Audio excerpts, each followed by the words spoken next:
Clean energy का एक ऐसा स्टॉक जो हो सकता है आने वाले समय में आपको करोड़पति बना दे। कौन से स्टॉक की बात कर रहा हूँ मैं, ये जानने के लिए पूरा वीडियो देखिएगा शुरुआत से लेके अंत तक। वीडियो शुरू करने से पहले मैं आपको बता दूँ, अगर आपने अपनी इन्वेस्टिंग जर्नी शुरू नहीं की है तो डिस्क्रिप्शन में दिए गए लिंक पर क्लिक करके आप अपना डीमैट अकाउंट अपस्टॉक के अंदर ओपन कर सकते हो। तो चलिए शुरू करते हैं वीडियो के साथ। चलिए अब हम आ गए हैं क्वार्टरली रिजल्ट्स के ऊपर। यहाँ पर लास्ट 12 क्वार्टर के रिजल्ट्स अवेलेबल हैं।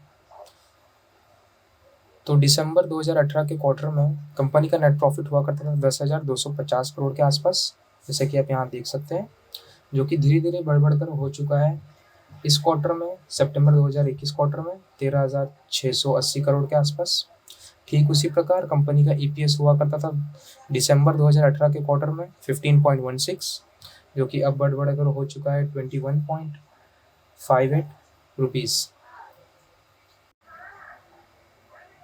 चलिए हम आते हैं कंपनी की P&L पर। ये ईयरली होता है, तो यहाँ पर 2010 से लेके 2021 प्लस अब तक आए 2 क्वार्टर का रिजल्ट्स अवेलेबल है।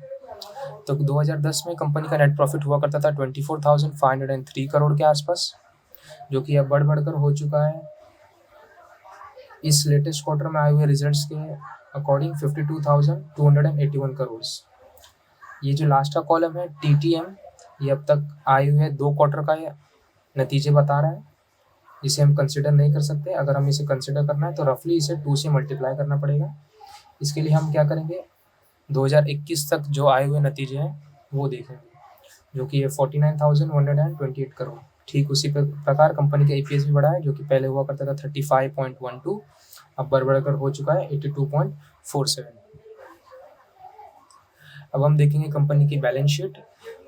तो बैलेंस शीट में सबसे पहले हम देखेंगे इस कंपनी के रिजर्व्स। 2010 में कंपनी के रिजर्व्स हुआ करते थे 1,38,025 करोड़ के आसपास, जो कि बढ़कर हो चुके हैं इस अब तक सितंबर 2021 तक हो गए हैं 7,35,257 करोड़। काफ़ी बड़े नंबर्स हैं। कंपनी के ऊपर ढेर सारा कर्जा भी है। कंपनी 2010 में कंपनी के ऊपर 64,606 करोड़ का कर्जा था, जो कि बढ़कर अब हो चुका है 2,63,918 करोड़, जो कि बिल्कुल अच्छी बात नहीं है।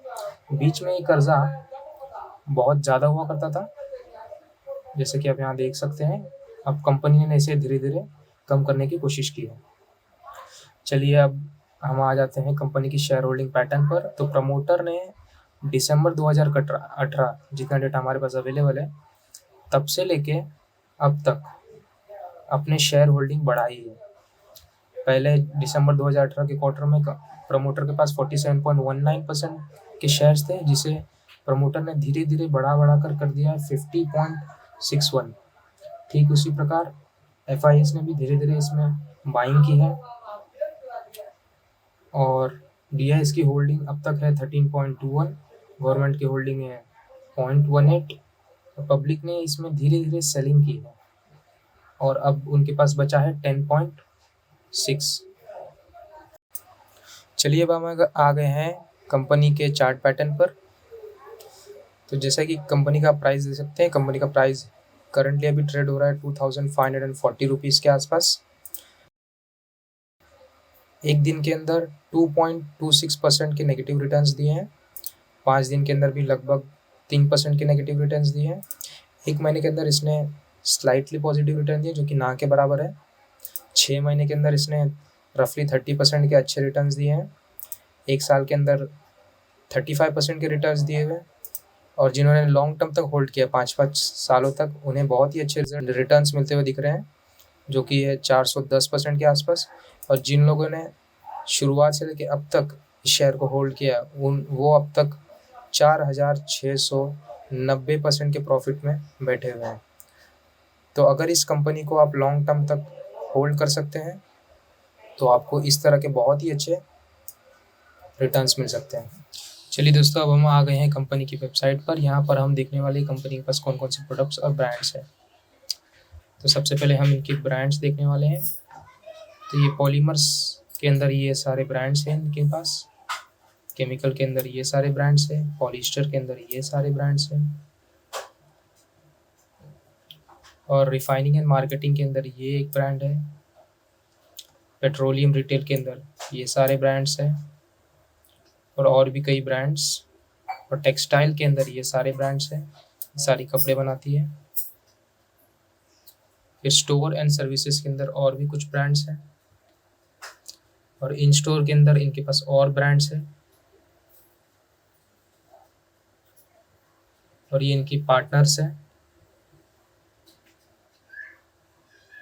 और फाइनली ये इनकी डिजिटल सर्विसेज वाली ब्रांड्स है। जैसे कि आप देख सकते हैं कंपनी के पास बहुत सारे ब्रांड्स हैं।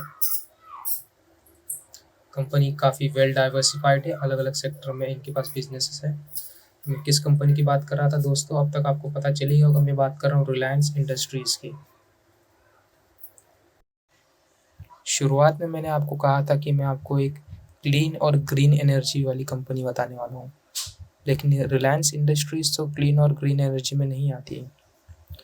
रिलायंस इंडस्ट्रीज़ पहले नहीं आती थी, बट रिसेंटली उन्होंने इस सेक्टर में एंट्री ली है। चलिए मैं आपको कुछ आर्टिकल्स दिखाता हूँ। तो दोस्तों बिजनेस स्टैंडर्ड का एक आर्टिकल है जिसका हेडलाइन कहता है कि Reliance aims at 100 gigawatt renewable energy by 2030, Mukesh Ambani. इस आर्टिकल को अगर मैं शॉर्ट में समझाऊं तो Reliance Industries 100 gigawatt electricity generate करेगी रिन्यूएबल सोर्सेज के थ्रू।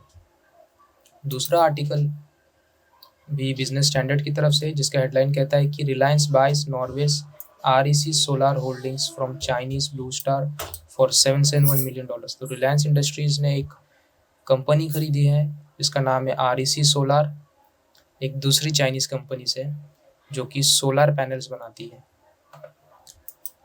और तीसरा आर्टिकल है द इकोनॉमिक टाइम्स के तरफ से जिसका हेडलाइन कहता है कि Reliance invest in German solar wafer company NexWafe and signs pact with Danish hydrogen electrolysis firm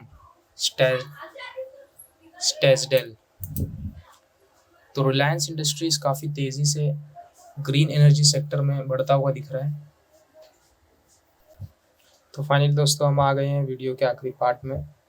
तो मुझे फाइनली जो लगता है कि रिलायंस इंडस्ट्रीज़ बहुत ही अच्छा शेयर है और आपको इसे लॉन्ग टर्म तक होल्ड करना चाहिए। शॉर्ट टर्म का मैं कुछ नहीं कह सकता, लेकिन अगर आप लॉन्ग टर्म तक होल्ड करते कम से कम 3 या 5 सालों तक, तो आपको बहुत ही अच्छे प्रॉफिट्स हो सकते हैं।